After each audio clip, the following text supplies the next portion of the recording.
Greetings and welcome to IT SPARCast. I'm your host, John Barger. And I'm your host, Lou Schmidt. Today, we're going to dig deeper.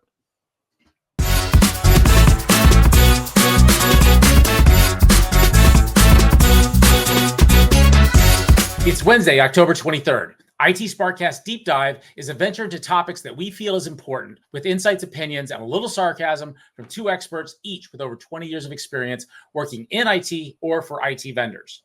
As we mentioned a few weeks ago, we are changing our format. We really want to keep each Friday episode into the 30-minute to 40-minute mark. And we found that in order to hit that target, we were cutting out news items every week. Going forward, the Friday episodes will be a discussion of the news headlines. And on Wednesdays, we'll have a separate episode where we do a deep dive, editorials, and hot takes, such as working from home, AI and K-12, etc. We really care about this stuff, and we do a lot of deep research in this. So you'll see we do a lot of research on all of this, but this is deeply researched topics that we are very, very interested in, and we think that you might really appreciate as well. And today, we're going to discuss AI in K through 12 schools. So I'm going to go ahead and interview John. We're going to talk about this. But first, I'd like to start off. Can you give me a feel for the John went and talked to some school districts. What can you contrast what they are? Sure. So the reason I picked this topic to start with is that I'm friends with one of the teachers in my son and daughter's school system. He's in the high school, they're a little younger, but and he had shared frustrations around AI. And when AI first popped in, OpenAI's ChatGPT first popped into the zeitgeist, I was asking, what are you doing to protect, make sure kids aren't, writing papers and things using ChatGPT instead of writing them themselves? And again, shared a lot of frustration in that the school had no policy. He was having trouble getting anybody to listen to him. And he just had to kind of wing it on his own. And that, honestly, as somebody, who takes part in the school system, really concerned me. And I've talked to him since, and as of this past spring, which was the last time we talked about this, that was still the case. Now, it's possible that it has changed since. But what I decided to do is I have two friends, each is an IT director in a different school system in a different state. And those school systems are very different.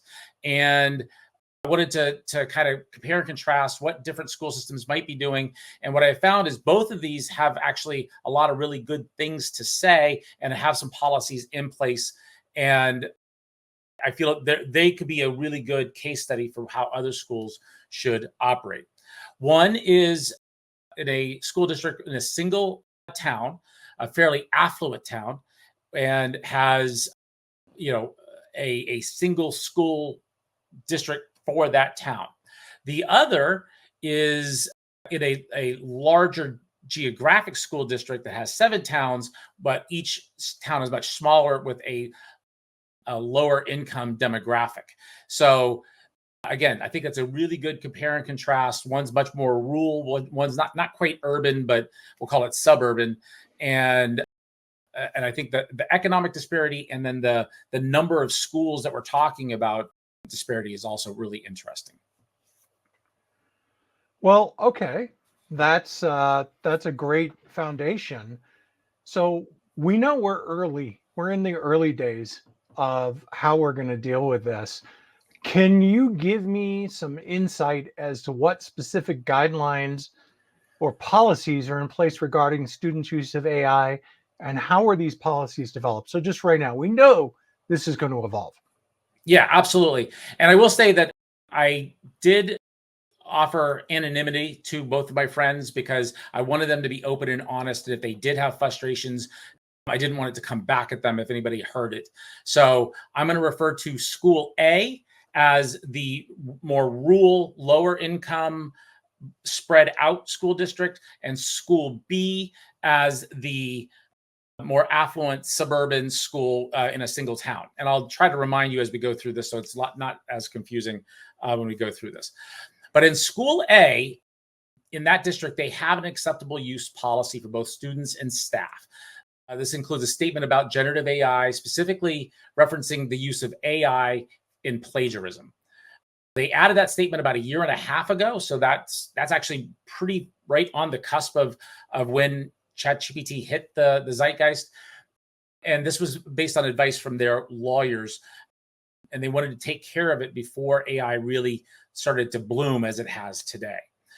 They're still working on this guidance versus a formal policy. And as of now, they provided guardrails for the staff and students so they can start using the tool responsibly. School B, that's the single town school, there was nothing when this person joined just about a year ago. So a committee was formed by the members of the IT team, teachers, and staffs to address those AI concerns. They have provided guidance on ethical AI use to both staff and students, and they've adopted a specific AI tool called School AI, which has been a significant investment. This tool helps guide students to the proper use of AI. They haven't officially approved any other tools yet, such as ChatGPT or Google Gemini, but they will be tightening up those policies over the next year. So you mentioned Google Gemini, and the Google Gemini, I think, is an interesting inflection point for this entire discussion, because we know educational institutions use a lot of Chromebooks. Yeah. Right. And there's these new Chromebooks that are coming out. You were saying that they were. Can you give me just a really brief rundown on what's going on with that? Yeah, I can, absolutely. So Google announced 3 new models of Chromebooks. I believe they were all Samsung, if I remember correctly. It was a few weeks ago now, that have a Gemini button, similar to the Windows AI laptops that have the Copilot button. So with that got me thinking, like, well, what are schools going to do when AI starts getting pushed onto them with maybe less control? As we go through this, of the questions I asked, we did ask 9 questions. We're going to cover, by the way, 3 of those questions in today's session. We'll do 3 the following week and 3 the following week, just to keep this more consumable. So this isn't an hour plus discussion. But yeah, we did talk about those laptops and what they're going to do about it. Interestingly enough, they hadn't heard about this announcement yet. So this was new news for them. But the good news is that there are ways for them to manage this. So we'll be talking about that. All right. So that was one of the catalysts for this discussion coming up when it did, since schools are going to see sort of the inverse of what we normally see, which is, instead of being laggards, they're going to be on the cutting edge because their vendor's going to push it on them. So Yeah. that, which really leads us to the next question you did a lot of looking at, just how's the integration of AI tools impacted student learning experiences in your district so far? Yeah. School District A, which is the more spread out school district, multiple towns, are still in the early stages of AI use. What they have found is that any AI use at all is in the high school and not in the lower grades. That will change, but so far the impact isn't widespread. They do have students starting to use some AI tools like Canva and Gemini, but Gemini is limited to the staff. However, they found that they need to educate the staff on the use of AI before it becomes commonplace in the classroom. So today it's not commonplace. That's what we were saying before. They found that a few high school students were using it, but they weren't necessarily using it in malicious ways that they've found so far. But again, really critical that they educate the staff on the right behaviors and how to look for things, because there's not going to be a way to just automatically detect, without intervention, that a student is using AI inappropriately. Now in School B, the integration of AI has had a substantial impact, particularly with the use of School AI. But this is a positive impact. So this tool helps students stay on topic during assignments and allows teachers to monitor the interactions, ensure responsible use of AI. And they're seeing engagement with AI at that high school level with, again, the middle school following just slightly behind, and the elementary school haven't really touched it at all. Now, the interesting thing is I hadn't heard of school AI up to this point, but what it is, some positive benefits of an AI tool. So assist with writing, being able to ask it questions, but it's not going to write a paper for you. And it allows the teachers directly to monitor what the students are using it for. Okay, so fantastic lead in. Because the next question is, can you share examples of the AI applications that are allowed or encouraged for students and why? Yeah. So with school district A, for the students, the only thing that's been allowed and turned on is Canva. So that's going to be for, the image pieces and things like that. Gemini is enabled for the staff. And I think that that's great because that's going to allow the staff to start using it, get used to it, use it on for their own purposes, but then also start being able to detect things if the students start using something similar. For the students, they are exploring how these tools can help without compromising data privacy or ethical use. So data privacy is also a big concern that they have. So they're discussing how to introduce those tools responsibly. And again, the data privacy was something that both of these IT directors highlighted, in that they're very concerned about, in that as data is used, these tools will use everything you give to them to get smarter. Now, at the end of the day, my personal feeling is the data privacy piece is a little less of a concern because of the way the LLMs store their tokens, but it's good to be concerned about it. And I'd rather have the school district be a little oversensitive to this than undersensitive. So I think it's good that they are thinking that way. And then school B, as I mentioned, they've adopted school AI. And as we said, that allows the teachers to control the interactions with the students with AI and keep them focused on specific topics. It was designed specifically for K-12, and the teachers can watch those interactions with the tool to ensure that they stay on task. They're in the process of exploring other AI tools, but they haven't approved any for district-wide use yet. So there's a lot of work that's been done and a lot of work that needs to be done as we go forward. So do you think it would be accurate to characterize this as a good early start, but we have some concerns that we want to talk about next time?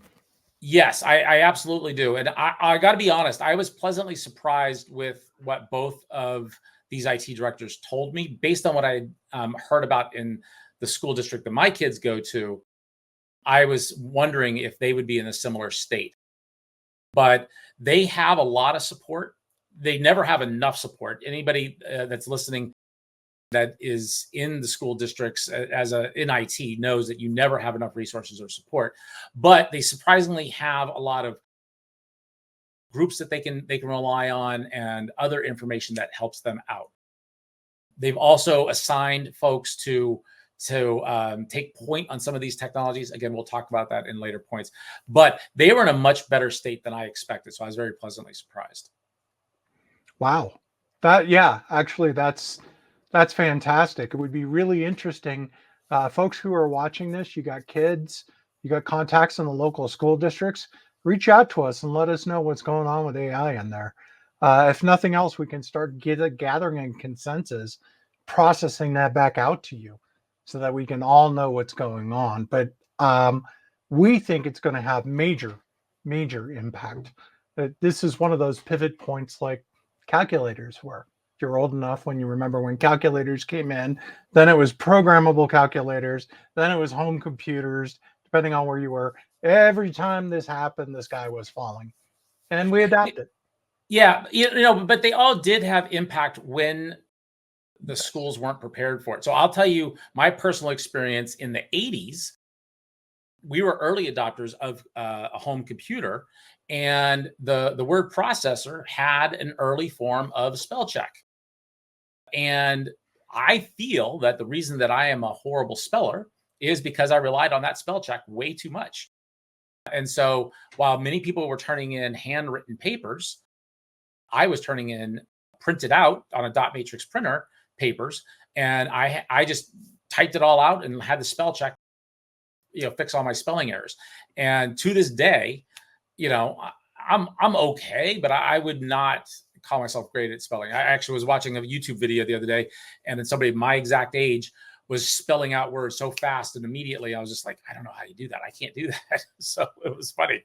The funny thing is, when you talk about this, I was in a school district. We had the first high school computer lab, personal computer lab in the world.